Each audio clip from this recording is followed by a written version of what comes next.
Hi, I'm Chris Hathaway, one of the founders of Cloud Essentials. Today we're going to cover off some of the more interesting aspects of eDiscovery and specifically how that relates to Office 365. Joining me in the studio today is Adam Bown, who heads up this division for us. Adam, perhaps you want to introduce yourself and give us a little bit more background. Thanks, Chris. My role at Cloud Essentials is data analytics and forensics in the cloud, which a large portion of that is eDiscovery. So today we're going to explore eDiscovery and understand how Office 365 plays a role in that. Excellent. So before we jump into that, perhaps I'll go through a little bit more of the background and a little bit more about Cloud Essentials. We've been around for nearly 2 decades with 4 main areas of specialization and what we call our pillars of strength.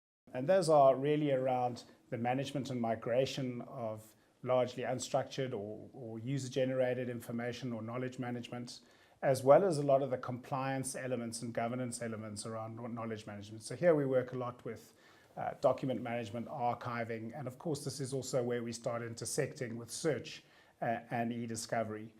So search and eDiscovery also a very important element that really works on both sides of our business, and of course the side that Adam is going to be covering today, which is around analytics and forensics, something that segues quite naturally into some of the other things that we do.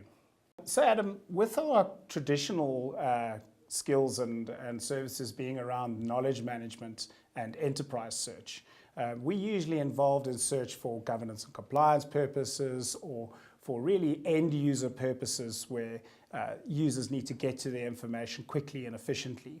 Talk to us a little bit about how that is different in the eDiscovery search side of things. Thanks, Chris. It's a good question because it can be quite confusing, the difference between search and eDiscovery and just the term eDiscovery. So in its purest form, eDiscovery is usually a process that's preceded by potential litigation, and it follows a very clearly defined process governed by the EDRM reference model, and it has various very clear stages on the eDiscovery process. So they talk about the left-hand side and the right-hand side of the model, and the activities on the left-hand side relates to information governance, identification of information that needs to be then preserved, collected, processed, and then reviewed by attorneys. Throughout that process, there's quite a lot of analysis and analytics that are also performed. And then ultimately that information is then produced in court packs for litigation. And the whole objective is to reduce the volume of information and increase the relevance of that information, because 70% of the costs in the eDiscovery process sits in the review portion where attorneys are putting eyes on documents.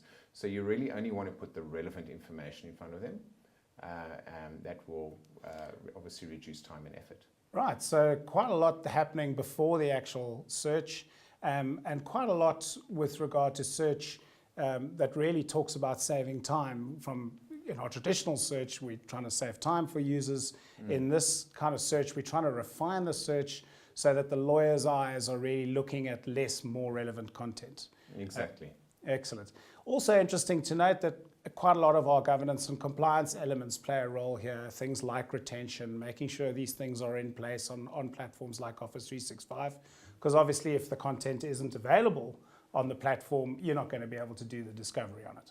Exactly, yeah. So, I mean, retention policies are very important to make sure your disposition rules are also in place. But in the eDiscovery process, putting information on hold, legal hold and in-place hold, as it will overrides those retention policies, is one of the great advantages of an Office 365 platform. So Adam, traditionally and in the past, we've seen a lot of third-party tools in this space. And quite significantly, Microsoft acquired a company called Equivio some time back. And over the last year, they really have been integrating the Equivio functionality into eDiscovery on some of the more advanced and higher levels of the enterprise licensing. Perhaps, and again, a commonly misunderstood area is what is the actual difference between the search and discovery on Office 365 and the advanced eDiscovery functionality that comes through on those higher enterprise licenses? That's a great question. So Equivio is what is now advanced eDiscovery in the Office 365.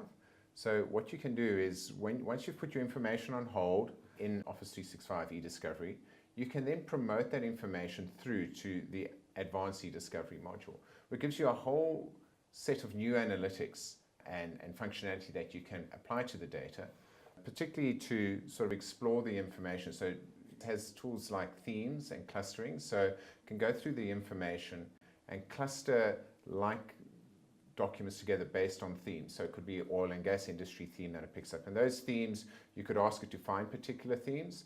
Else you could leave the tool to find its own themes that it finds in the information. So you're no longer doing an ad hoc search. It's a lot more focused.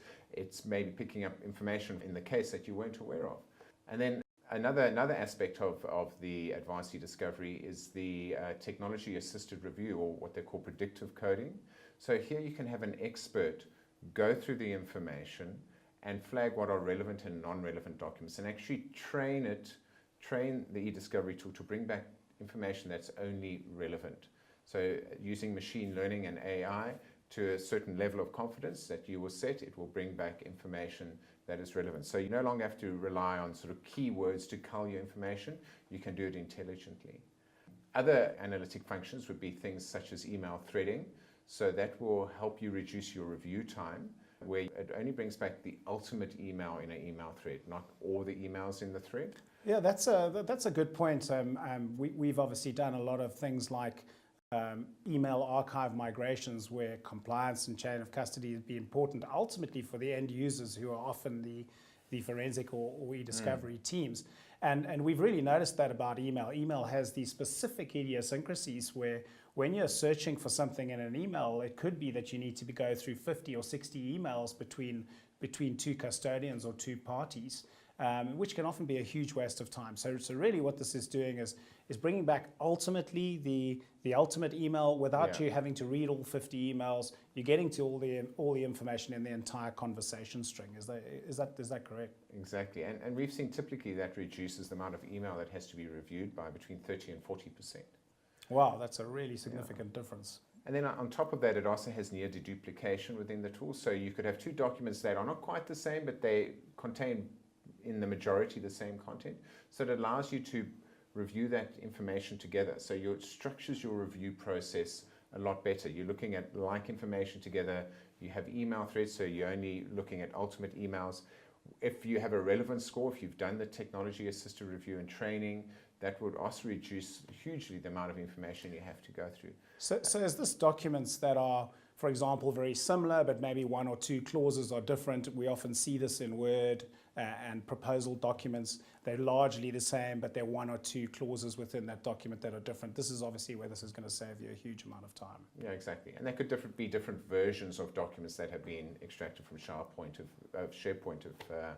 if versioning is enabled. And then ultimately what you normally do is then from this process you would generate a load file, which is an industry standard file for ingestion in a third-party review tool. And that's where most of your costs are in the eDiscovery process. It's having a third party process your information, then having eyes on the documents. So you've already culled a lot of this information in place, thereby reducing your third party processing and review costs. So Adam, what you're really saying here is this is when the lawyers get their eyes on the documents, and we know that lawyers charge by the minute. Ultimately this is where these costs are, and this is really where the big saving is. Absolutely, Chris. So many of our customers have a pretty advanced Office 365 migration or roadmap in place. But I think the one thing we do need to cover is not all our customers' information is in the cloud or in Office 365 yet. So Adam, what can we do around the content and certainly information that's relevant that needs to be brought into this process so that we can take advantage of the themes and the threading and all these kinds of technology-assisted elements that really are available to our customers in their licensing? What can we do about the on-site data in respect to this? So, a lot of customer data is still being generated on their workstations, laptops, computers, also stored on file servers if they still have on-premise data sources like that. So Office 365 eDiscovery allows you to bring in non-Office 365 data. So you can collect that information, ingest it into Office 365 eDiscovery, and process it with all of the cloud-based information together, which helps with the deduplication or identification of near duplicates, and allows you to cull that information and process it in one place. So it's a great feature. So excellent. So Adam, what you're really saying is we can absolutely leverage the platform by going through a collection process and getting this information, and Microsoft is really encouraging you to do this. Maybe another element we can cover off with regard to that, because I know that's a relatively new feature. What other features, and I know that you've been in touch with the advanced eDiscovery team at Microsoft, and they may have hinted a few nice pieces of functionality that's either about to launch or that's well on its way. Talk to us a little about what's coming down the line, and what are the things we can expect, and some of the exciting pieces of functionality that are near to being released. Yeah, there is some exciting stuff in the pipeline. So one thing that I think is really great is the processing of team meetings and Skype meetings, so making that information discoverable. So transcripts of meetings will be discoverable. So Adam, you're talking about the actual conversations in these meetings becoming discoverable? Yeah, the actual conversations. So John said X and Peter said Y. So that's really exciting. Other features would be improved custodian management. So when you put a custodian on hold, it will identify teams that they are a member of, sites that they are a member of, as well as custodian hold notifications if you want to notify the custodian that their information is on hold. Sometimes you do, sometimes you don't. So this is for our customers who are really taking advantage of those the new functionality. Teams. They're really being brought into the fold with regard to both the compliance and retention side, but also if and when you need to do search and discovery. Yeah. So new stuff also, and other features coming is the OCRing of PDF documents. Currently, the tool only OCRs images, as well as the ability to ingest PST files for email into the platform as well. Excellent. And again, huge savings to be had there from deduplication and threading. So that's really a big one, and we know in this day and age the smoking gun is often in email. Yeah, exactly. Yeah, so I mean, I think what we can take from this is that Office 365 is clearly going to play a very significant role in many of our customers' future, with more and more of this content being born in Office 365 and being kept in place in Office 365. A lot of the collection might actually become a lot easier, and I'll specifically refer to this in some of the kind of work we do with some of the legal and forensic teams within the financial services side, businesses we work with, as well as even the law firms that we work with. So maybe Adam, just in summary, give us a bit of a closing on where we see this eDiscovery coming into play, both within those verticals, and also how it is that we can help customers with really getting their value and leveraging the facilities that are there. Yeah. So in the legal vertical, law firms obviously in terms of the litigation departments, their competition departments and forensic departments use eDiscovery quite a bit. So what we found is we can help the law firms and their customers understand the eDiscovery process. If the clients have Office 365 in place, can be involved in advising the process to be followed in the preservation, collection and processing of information in place to reduce their costs. So Adam, this is typically where we see customers coming to law firms or to their legal advisors and asking for help. This gives potentially an opportunity to say, well, hang on, you're on Office 365. As a customer, we can help you with that preservation piece, with the collection. So that's really what you mean is these kinds of facilities might actually be changing the way we collect. Traditionally, we would go in and image laptops and collect mobile devices. So really, this could be a significant change for the industry going forward and over time. Yeah, it's a new skill set that has to be learned on how to deal with information in the cloud and how to particularly preserve it and process it. And it also impacts on internal legal compliance and forensic departments in some of the conversations we've had with clients, many of them do not know that these capabilities exist for those areas of the business, and they're still relying on IT to collect information for them, and actually they have all this power at their fingertips. I must say, we've seen this in a number of the conversations, certainly with some of our customers in the pharmacare industry, financial services particularly, but certainly the second line with our legal customers, certainly something that needs to be held and thought about in the whole collection process, and certainly something that we're not necessarily seeing companies moving to Office 365, but not really being aware of this as yet. Yeah, and I think that's why the decision to move to Office 365 is usually very much a technology type decision, but I think legal and compliance need to be part of that process and understand what that means from an information governance perspective and what tools are available that can help them. So I think Office 365, the real power of it is that you're able to do that preservation, collection, processing in place, which is going to really reduce your time, effort, and third-party eDiscovery costs. And you can do that in a consistent, defensible, and auditable manner. And that the product's always evolving. I think the review portion of the tool will come. It's in the pipeline. It's not there yet, but it will eventually get there. Yeah, excellent.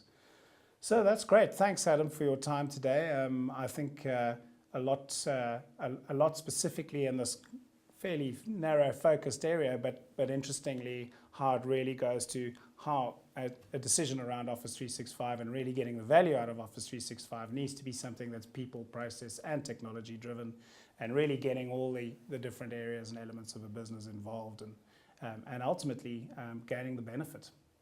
Yeah, thanks Chris, been great chatting. Yeah, thanks for your time. Thanks everybody. Thank you.